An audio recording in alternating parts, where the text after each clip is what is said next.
Hello student, सबसे पहले आप सभी का स्वागत है मेरे यूट्यूब चैनल पर। Hope you are doing great. आज हम शुरू करेंगे जो आपका डिमांड का जो लास्ट पार्ट बचा हुआ है, जो कि आपके डिमांड ऑलरेडी हम 3 पार्ट कर चुके हैं, आपने वो पहले देख ही लिए होंगे। जो आपका लास्ट पार्ट बचा हुआ है कि चेंज इन डिमांड की, डिमांड में चेंज कैसे होता है, वो आज हम डिस्कस करेंगे। उसके बाद आपका डिमांड का खत्म। तो शुरू करते हैं। सबसे पहले होता है कि चेंज इन डिमांड। डिमांड में चेंज किस तरह से होता है? डिमांड में जो चेंज होता है ना, सबसे पहले आप याद करें कि जो फैक्टर थे जो अफेक्ट करते थे डिमांड को, कौन कौन से फैक्टर थे। जैसे कि हमारा था प्राइस, था किसी भी कमोडिटी का price of related goods, consumer की इनकम, आपका टेस्ट एंड प्रेफरेंस और आपकी एक्सपेक्टेशन। यही चीजें थी जो कंज्यूमर के को अफेक्ट करती थी। के बाद कि यही चीजें हैं जिनके कारण अब चेंज का जो डिमांड में चेंज होगा, या तो हो उसके खुद के प्राइस के कारण, किसी भी कमोडिटी का खुद का प्राइस है उसके कारण, या बाकी जो दूसरे फैक्टर्स तो बच गए कि रिलेटेड गुड्स का प्राइस हो गया, या फिर कंज्यूमर की इनकम, टेस्ट, एक्सपेक्टेशन, जो भी बचा। तो दो तरह से आपका चेंज डिमांड में चेंज होगा। मतलब कि जैसे कि मूवमेंट और शिफ्टिंग, आपकी जो बुक्स में लिखा होता है कि मूवमेंट होगा डिमांड में या फिर शिफ्टिंग होगी, कैसे होगी, वो सारा अब आपको पता चल जाएगा कि कैसे कैसे होता है। यानी कि आपका वो दो तरह से होगा। एक तो होगा प्राइस में के कारण चेंज हो, एक दूसरे फैक्टर, प्राइस किसी उस खुद कोमोडिटी का ही प्राइस, और बाकी जो उसको अफेक्ट करते थे तो वो दूसरे जो फैक्टर हो गए उनके कारण। अगर खुद के प्राइस के कारण चेंज होता है, खुद के फैक्टर के अगर खुद के जो कमोडिटी है उसके प्राइस के कारण जो चेंज होता है ना, उसको क्या कहेंगे? Change in quantity demanded. देखें यहाँ ऐसे कर लेते हैं, दो तरह से ये चेंज होगा, या तो खुद के प्राइस के कारण या अदर फैक्टर्स के कारण। अदर जो फैक्टर्स होंगे और जो खुद के प्राइस के कारण जो चेंज होगा ना, उसको तो हम कहेंगे चेंज इन क्वांटिटी डिमांडेड, कि क्वांटिटी डिमांड में चेंज हो रहा है। और जब जब क्वांटिटी डिमांड में चेंज हो रहा है या खुद के ही प्राइस से चेंज हो रहा है, तो आपको पता है कि जो डिमांड करो आपका ऐसे बनता है। तो वो जो मूवमेंट होगा ना, इसी डिमांड कर्व के होगा कि प्राइस कम हुआ तो डिमांड ज्यादा, ज्यादा हुई तो कम। मतलब कि ये जो डिमांड कर्व है ना, इसी पे अगर मूवमेंट हो रहा है ना, तो अपवर्ड हो या डाउनवर्ड हो, ये हो जाएगा आपका मूवमेंट अलोंग डिमांड कर्व, कि वो जो डिमांड कर्व है उसी पे मूवमेंट हो रहा है। वो किस लिए हो रहा है? क्योंकि आपके प्राइस के कारण, कि प्राइस में चेंज आ रहा है। प्राइस में जब चेंज आता है तो उसको कहा जाता है कि चेंज इन क्वांटिटी डिमांड, की क्वांटिटी डिमांड में चेंज आ रहा है। और उसी डिमांड कर्व पे या तो वो अपवर्ड जाता है या वो डाउनवर्ड, दो ही चीजें होगी, या ऊपर ऊपर की तरफ जाएगा या उसी के नीचे जाएगा। तो ये हो गया आपका चेंज इन प्राइस के कारण। ये जो कि it is termed as quantity demanded, की प्राइस वाले के कारण को कहेंगे क्वांटिटी डिमांडेड। और इसमें उसी, क्योंकि उसी डिमांड कर्व पे होता है वो मूवमेंट, तो उसको कहेंगे अपवर्ड मूवमेंट या डाउनवर्ड, की दो ही तरह से होगा। उसके बाद अगर अदर फैक्टर्स में चेंज होता है ना, अदर फैक्टर्स की दूसरे फैक्टर आपकी जो डिमांड है उसको अफेक्ट करते हैं, तब क्या होता है? तब डिमांड ही चेंज हो जाती है। यानी कि उस टाइम पे शिफ्टिंग होती है, या तो कि आपकी डिमांड उससे बढ़ जाएगी या उससे आपकी डिमांड कम हो जाएगी। मतलब कि पूरा कर्व शिफ्ट कर जाता है। प्राइस के कारण तो होता है, उसी आपका जो डायग्राम है, मतलब जो डिमांड कर्व है, उसी के ऊपर नीचे मूवमेंट होता है। लेकिन जो दूसरे फैक्टर है वो इस तरह से अफेक्ट करते हैं कि उनके कारण आपकी डिमांड में डायरेक्ट शिफ्टिंग होती है, या तो आप डिमांड कम कर देते हैं या ज्यादा कर देते हैं। तो ये जो होगा, इसको कहेंगे चेंज। ये डेल्टा जो है चेंज को दिखाता है, चेंज इन डिमांड। और चेंज इन डिमांड के कारण क्या होगी? आपकी शिफ्टिंग होगी। शिफ्टिंग होगी तो या तो वो आपका ऊपर जाएगा या वो नीचे शिफ्ट करेगा, जैसे। तो उस वो या तो वो इंक्रीज करेगी या डिक्रीज करेगी। बस ये है आपका चेंज इन डिमांड। अब सबसे पहले दिखाएंगे कि प्राइस में चेंज होता है तो उसको कैसे दिखाते हैं और वो क्या होता है। तो हमने एक टेबल ली है, जैसे एक टेबल में ये कोई प्राइस है, और ये क्वांटिटी डिमांडेड है। कोई भी कमोडिटी है, यूनिट एक्स मान ली, वाई, कोई भी कमोडिटी मान ले, कोई एप्पल मान ले, बनाना, आप कोई भी अज्यूम कर सकते हैं। सपोज आपकी जो कमोडिटी है एक्स, उसका प्राइस अगर 10 रुपए है, तो आप उसकी 200 यूनिट्स की डिमांड करते हैं। अगर सेम, फिर अगर उसका प्राइस इंक्रीज हुआ ना, तो आपने डिमांड कर दी डिक्रीज, आप 100 रुपए करने लगे। सेम एक और साथ में साइमल्टेनियसली एक और टेबल लेके चलते हैं कि प्राइस है 20 रुपए, 20 रुपए से आपने कर दिया कि 20 रुपए आपको ज्यादा लग रहे हैं, आप इसकी डिमांड कर रहे हैं, 100 यूनिट्स की डिमांड कर रहे हैं, और प्राइस कम होके कि 10 रुपए आया, तो आप इसकी लेने लगे 200 यूनिट्स। तो अब हमने दिखाना है इसको ग्राफ पे। ये देखें, ये लाइनें थोड़ी सीधी बनेगी। तो सबसे पहले यहाँ पे हमें पता है कि हॉरिजेंटल पे हम क्वांटिटी डिमांड दिखाते हैं और वर्टिकल पे हम प्राइस दिखाते हैं। तो ये जो होगा आपका क्वांटिटी डिमांड क्या है, 100 से 200 है, यानी कि यहाँ पे हम 100 प्लॉट कर देंगे, यहाँ पे हम 200 प्लॉट कर देंगे। प्राइस क्या है आपका, प्राइस 10 और 20 है, 10 और 20 रुपए है। सेम दूसरे वाला जो टेबल है उसका भी डायग्राम दिखा देते हैं कि ये हमने हॉरिजेंटल पे क्वांटिटी डिमांड प्लॉट कर लिया और प्राइस वर्टिकल पे कर लिया। वही आपकी क्वांटिटी डिमांड कितनी है, 100 और 200 है, और जो प्राइस है आपका 10 और 20 है। 10 है ये और ये 20 है। हो गया। तो सबसे पहले जो आपकी ये वाली टेबल है इसको करते हैं ड्रॉ कि 10 जब रुपीज होते हैं तो कितनी क्वांटिटी डिमांड आती है कि 20, कि 10 जब आपके ये रुपीज हैं तो डिमांड 20 नहीं 200 है भाई, सॉरी फॉर, कि अगर प्राइस आपका 10 है तो कितनी डिमांड आ रही है 200, कि प्राइस 10 है तो कितनी डिमांड आ रही है 200, आपका यहाँ पे है ना, यहाँ पे है, देखें ये पॉइंट हो गया ए। उसके बाद अगर प्राइस आपका हुआ 20 देन आपकी डिमांड होगी 100, कि प्राइस है आपका 20 यहाँ पे है और आपकी डिमांड है ये 100 की, ये यूनिट्स डिमांड करी जाएंगी ये इस पॉइंट पे, ये हो गया कोई बी पॉइंट। यानी कि ये जो डिमांड कर्व बना ना, ए से बी पे गए हैं ना, पहले आपने एक वाला प्लॉट किया था कि स्टार्टिंग से जब हमने प्लॉट करने लगे तो ए से बी पे गए, यानी कि क्वांटिटी अगर प्राइस इंक्रीज होने के कारण आपकी जो डिमांड है वो डिक्रीज कर रही है, इसको जो पॉइंट है इसको कहा जाता है कॉन्ट्रैक्शन। कॉन्ट्रैक्शन क्या, कि आपकी जो डिमांड है वो कॉन्ट्रैक्ट हुई है ना, कि प्राइस ज्यादा होते ही आपने कम कर दी, आप अपवर्ड देखें, ऐसे देखने में तो लग रहा है कि अपवर्ड गए हैं, अपवर्ड भी कह सकते हैं इसको, ये मूवमेंट तो हुआ है, वैसे तो अपवर्ड ही हुआ है, लेकिन इकोनॉमिक्स में इसको कहा जाता है कि अगर ए से बी हो, अगर आप ए से बी जाते हैं यानी अपवर्ड जाते हैं, यानी कि अगर आपकी प्राइस इंक्रीज करती है, प्राइस इंक्रीज करने से जो आपकी क्वांटिटी डिमांडेड जो डिक्रीज हुई है ना, यानी कि आपकी जो डिमांड है वो कॉन्ट्रैक्ट हो गई, कि वो उसको कॉन्ट्रैक्शन भी कहा जाता है, तो होगी वो कम हो गई है, यानी ये हो गया एक। सेम इस दूसरे वाली टेबल के देखें कि अपवर्ड वाला देख लिया, अपवर्ड को कॉन्ट्रैक्शन भी कहा जाता है कि चेंज इन प्राइस, उसके बाद ये मूवमेंट हो गया अपवर्ड, अब वाला देख लेंगे कि कैसे बनेगा, कि अगर आपका प्राइस 20 रुपए है तो आप 100 की डिमांड कर रहे हैं, यानी कि 100 यूनिट्स की डिमांड कब हो रही है, जब प्राइस 20 है, यानी कि ये है अब आपका ए पॉइंट। अब 10 10 यूनिट्स 10 प्राइस है आपका 10 रुपए है जब, तो आप 200 यूनिट्स की डिमांड कर रहे हैं, 10 पे आप कर रहे हैं 200 की, यानी कि ये बी।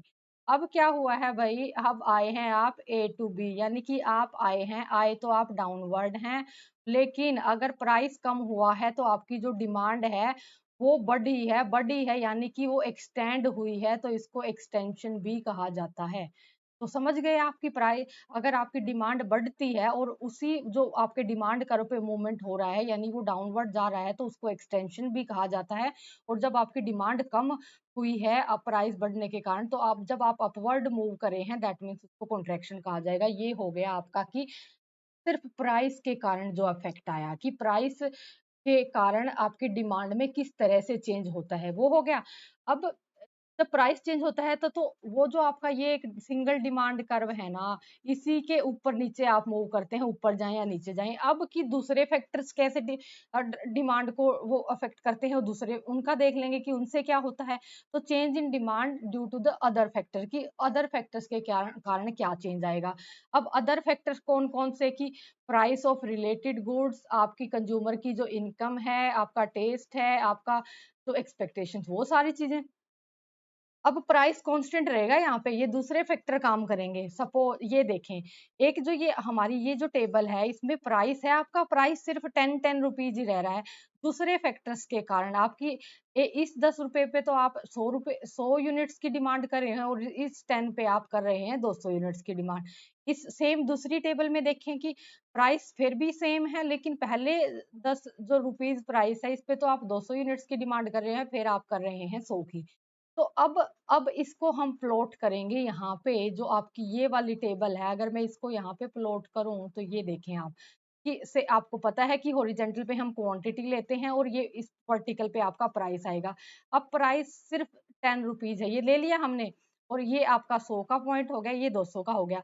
जब 10 रुपए पे आप कितनी की डिमांड कर रहे हैं, 100 की कर रहे हैं, यानी कि 10 रुपए पे आप 100 की कर रहे हैं, एक पॉइंट तो ये हो गया। अब इस पे तो डिमांड करो आपका ये बनेगा डी डी हो गया, कि डाउनवर्ड होता है आपको भी पता है। अब अगले बार में क्या हुआ कि प्राइस आपका 10 ही है, लेकिन आपने जो डिमांड है वो 200 की कर रहे हैं, कि 10 पे ही आप 200 की कर रहे हैं, ये हो गया कि ये दूसरा डीडी हो गया आपका, मतलब नई डिमांड है आपकी, यानी कि आपकी जो डिमांड है वो इंक्रीज करी है। इस केस में आपकी इंक्रीज करेगी। क्यों? क्योंकि हो सकता है कि जो कंज्यूमर है उसकी इनकम बढ़ गई हो, कोई चीज़ उसके टेस्ट प्रेफरेंस में आ गई हो, उस कोई चीज़ का सीज़न आ गया हो, कोई सी चीज़ सीज़न में है तो उसकी डिमांड हो रही है। और ये जो प्राइस ऑफ रिलेटेड गुड्स के कारण, इनके कारण जो चेंज आया है, तो उसके कारण जो आपकी जो डिमांड है वो इंक्रीज करेगी। एक तो केस हो गया ये। अब ये जो दूसरे वाला ड्रॉ कर देंगे, कि दूसरे वाला क्या है कि सेम आपको पता है क्वांटिटी डिमांडेड हमारा हॉरिजॉन्टल पे ही रहेगा। ये 100 और 200 हो गया, और प्राइस हो गया आपका वर्टिकल पे, ये है आपका 10। कि पहले 10 है जब 200 की डिमांड कर रहे हैं, यानी एक तो आपका डीडी है ये वाला पहले, उसके बाद अब 10 पे आप 100 की डिमांड कर रहे हैं, तो फिर हो गया नया डीडी बना आपका ये बना, यानी कि यहाँ पे आपकी डिमांड डिक्रीज हो गई है। पूरा शिफ्ट हुआ है ना, डिमांड कम हुई है। क्यों हुई है? क्योंकि प्राइस में तो कुछ हो नहीं रहा। अब यहाँ पे डिमांड डिक्रीज होने के क्या रीजन हो सकता है? हो सकता है कि कंज्यूमर की इनकम कम हो गई हो, कोई चीज उसके टेस्ट एंड प्रेफरेंस से बाहर चली गई हो, कोई चीज का जैसे सीजन चला गया हो, वो सीजन में ही नहीं नहीं है तो आप उसकी वो करोगे। तो ये जो दूसरे जो फैक्टर है, ये इस तरह से डिमांड को इम्पेक्ट करते हैं। इनकी डिमांड आपकी दूसरे फैक्टर्स के कारण तो डायरेक्ट आपका जो डिमांड करो है वो शिफ्टिंग में जाता है, या तो वो इंक्रीज होती है या वो डिक्रीज होती है। लेकिन खुद के प्राइस के कारण उसमें अपवर्ड और डाउनवर्ड मूवमेंट होता है, लेकिन उसी डिमांड कर्व पे होता है, ये उसके खुद के कारण। ये हो गया आपका चेंज इन डिमांड। अब इसमें कुछ एक और थोड़ा सा छोटा सा पॉइंट बचा है, उस ये है कि show the effect of the change in prices of related goods on demand of given goods, की जो रिलेटेड गुड्स का प्राइस है वो किस तरह से इनमें इम्पैक्ट डालता है। सबसे पहले तो हमारा सब्स्टिट्यूट वाला केस ले। सब्स्टिट्यूट गुड्स जैसे कि हम लेते थे हमारा टी या कॉफी, या फिर आप इस बार हम चेंज कर लेते हैं, हम कोक और पेप्सी वाला ले लेते हैं। तो सपोज ये कोई डायग्राम है आपका, डिमांड कर्व है, ये है, हम लेंगे ये कोक का जो प्राइस है, और ये क्वांटिटी डिमांडेड भी कोक की ही है। सपोज आपको पता चला कि इसका जो प्राइस है वो पेप्सी वाला, कि कोक तो ये डायग्राम है ही, लेकिन अगर पेप्सी का प्राइस चेंज हो जाए, पेप्सी का प्राइस इंक्रीज हुआ है, तो उसकी जो गुड है, जो कि उसकी सब्स्टिट्यूट गुड है, तो उसकी क्वांटिटी डिमांड है इंक्रीज हो जाएगी। लेकिन इसकी जो खुद की है वो तो खुद की तो डिक्रीज कर जाएगी ना। यानी कि इसकी जो डिमांड बढ़ी है, ये जो डिमांड है इसकी जो बढ़ गई है, ये किस लिए बढ़ी है? क्योंकि उस प्राइस, इसकी जो सब्स्टिट्यूट गुड है उसका चेंज हुआ है। तो जो जो प्राइस ऑफ रिलेटेड गुड है, ये इस तरह से इनको इम्पैक्ट करती हैं, कि अगर दूसरी गुड के प्राइस में भी कोई चेंज आ जाता है, तो भी इसकी जो सब्स्टिट्यूट गुड है उसकी डिमांड चेंज होगी, कि इसमें चेंज नहीं हुआ, लेकिन दूसरी गुड की प्राइस चेंज होने के कारण उन लोगों ने वो लेनी तो कर दी कम, और आपकी इस पे आ गए, इसकी डिमांड इंक्रीज होगी।